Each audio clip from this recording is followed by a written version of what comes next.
الحمد للہ رب العالمین والعاقبۃ للمتقین والصلاة والسلام علی سید المرسلین وخاتم النبیین محمد وعلی آلہ واصحابہ وذریاتہ اجمعین، اما بعد، اعوذ باللہ من الشیطان الرجیم، بسم اللہ الرحمن الرحیم۔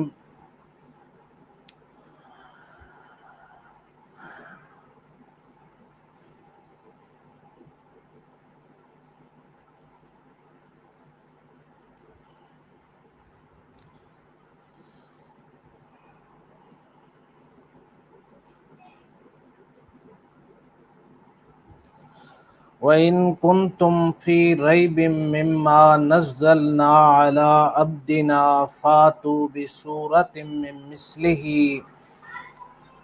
وَادْعُوا شُهَدَاءَكُم مِّن دُونِ اللَّهِ إِن كُنتُمْ صَادِقِينَ فَإِن لَّمْ تَفْعَلُوا وَلَن تَفْعَلُوا فَاتَّقُوا النَّارَ الَّتِي وَقُودُهَا النَّاسُ وَالْحِجَارَةُ أُعِدَّتْ لِلْكَافِرِينَ۔ صدق اللہ مولانا العظیم وصدق رسولہ النبی الکریم، ونحن علی ذالک لمن الشاہدین والشاکرین والحمد للہ رب العالمین۔ آج ہم تفسیر قرآن اور اس کے علوم اور اصول تفسیر کے ساتھ ایک نیا موضوع لے کر حاضر ہیں، جس کا نام ہے اعجاز القرآن، یعنی قرآن مجید اللہ تعالیٰ کی ایک ایسی کتاب ہے کہ جو ایک معجزے کی حیثیت رکھتی ہے، اور یہ نبی کریم صلی اللہ علیہ وآلہ وسلم کا وہ معجزہ ہے جو قیامت تک باقی رہے گا، اور کوئی بھی اس معجزے کا جواب پیش نہیں کر سکے گا۔ تو معجزہ کسے کہا جاتا ہے؟ معجزہ یا اعجاز کی جو اصل ہے وہ عجز ہے، اور عجز کا معنی ہے کسی کو مقابلے سے عاجز کر دینا۔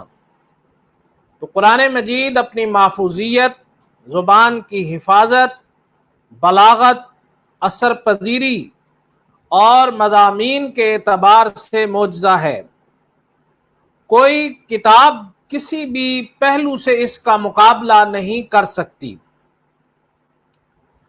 مشرکین مکہ نے کہا کہ قرآن کریم نبی کریم صلی اللہ علیہ وسلم کی اپنی تصنیف ہے۔ قرآن نے انہیں چیلنج دیا کہ اگر تم اپنے دعوے میں سچے ہو تو قرآن جیسی ایک کتاب تیار کر کے لے آؤ۔ اہل مکہ زبان دانوں کی دھرتی تھی، اور ان کے اندر بڑے بڑے لغت کے ماہرین پائے جاتے تھے، جن کا یہ دعویٰ تھا کہ وہ قادر الکلام شاعر ہیں، اور ان کا یہ دعویٰ تھا کہ جیسی شاعری ہم کر سکتے ہیں ویسے کوئی نہیں کر سکتا۔ وہ اپنے آپ کو عرب کہتے تھے، اور عرب کا معنی یہ ہے کہ وہ فصیح اللسان اور بلیغ الکلام تھے، اور پوری دنیا کو اپنے مقابلے میں گونگا، اجمی یعنی گونگا سمجھتے تھے۔ لیکن اپنی تمام تر قادر الکلامی کے باوجود وہ قرآن کے اس چیلنج کا جواب نہ دے سکے، بلکہ 1400 سال کی تاریخ شاہد ہے کہ کسی بھی شخص کو اس چیلنج کا جواب دینے کی جرت نہیں ہو سکی، جو قرآن کے معجز کلام